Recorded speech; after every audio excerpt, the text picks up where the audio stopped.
painting in the box. I've done another setup inside here, and I've just messed with it because I'll do the exercise and I just kind of want to make it fun for myself. You're going to work on a canvas. Hopefully you've got a canvas.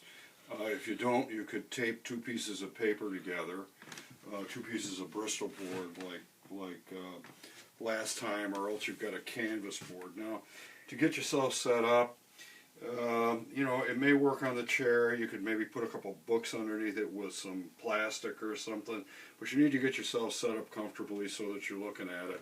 I assume that if you've got it on a desk, it's about here. I've just got it screwed to the wall in my studio because I've got this easel to work with.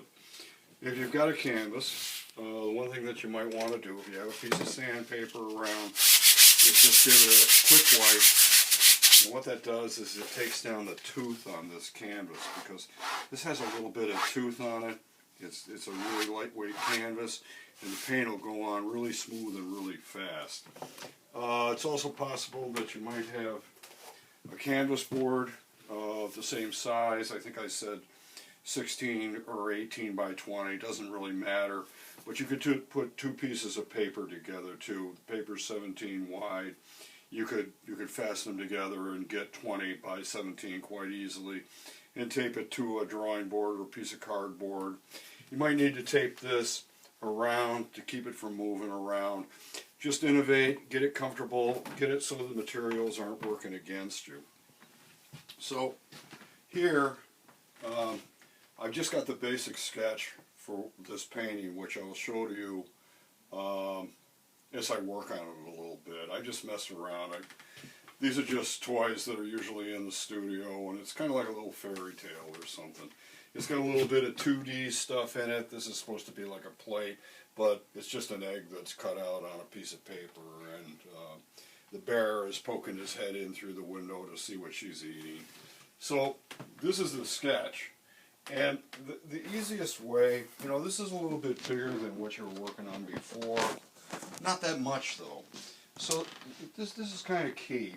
Find the bottom of this, which is this foot, right? That's the bottom of that still life.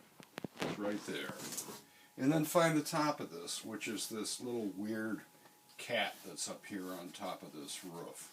It's a little bit more like this. If you find those two spots, then you can sight the cardboard, put your marks down, figure out what's going on with it. If it isn't right, just rub it out. I had some notes on here that you'll see. Just figure out the size of it, and then you can figure out the size of this. This comes up about a little bit less than halfway, this figure. And drawing is measuring, and painting is measuring too. But you're not going to do too much work on this. I just gave an indication of the shadow that falls here, just as a notation. But I'm not going to draw the whole thing and then try to fit the paint into it. It's like really, it works against you. You just need a sketch to begin.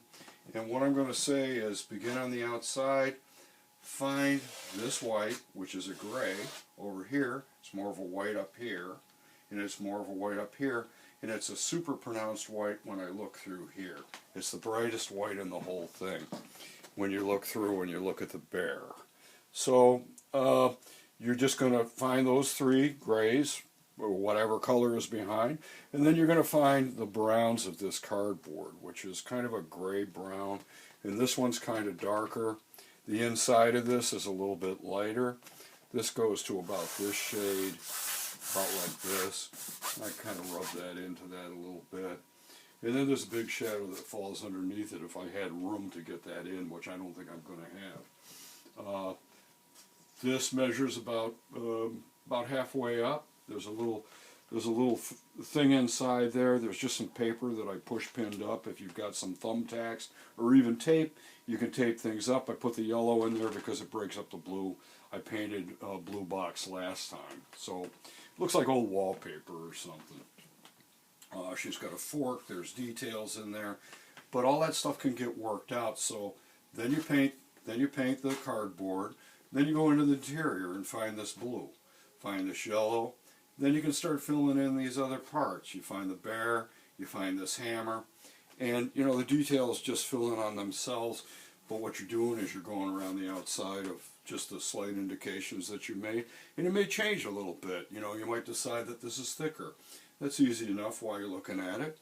And again, I would say you're doing more looking at the thing, trying to find the color, than you're trying to define the things. You know, if it was drawn, we might be trying to define the things as things, but this is a color situation, and I'm more interested in you finding that blue, and finding that brown, and finding that gray, and that's gonna give you an indication of what the painting is going to be. So I'll list a few artists that you should look at. This is a setup that's kind of fanciful. You know, it's kind of toy-like, but you know, it could just be shapes. It could be an old soap container, like for detergent, or it could just be a cup of coffee. So I'm gonna name, there's a guy named Morandi, an Italian painter. I'll put him down as somebody to look at. Another guy named Albert York, who makes beautiful little paintings. But you know, it can go a lot of different ways. Whatever you want to put in there. You want to put a clock in there. There's some other things on the wall. I could have just as easily put those in. You know, you can cut holes in this thing. Things could visit. There could be doors in it. You know, Transformer, Ninja Turtle. I don't care. Whatever you want to paint, just put it in there. So that's about it. You got 2 weeks to get it done. I'd get a start on it. Oh, not 2 weeks? 1 week. 1 week. Okay, my camera person just told me. So, you know, just have it ready for next week and post it. And just have fun with it. Okay? That's it.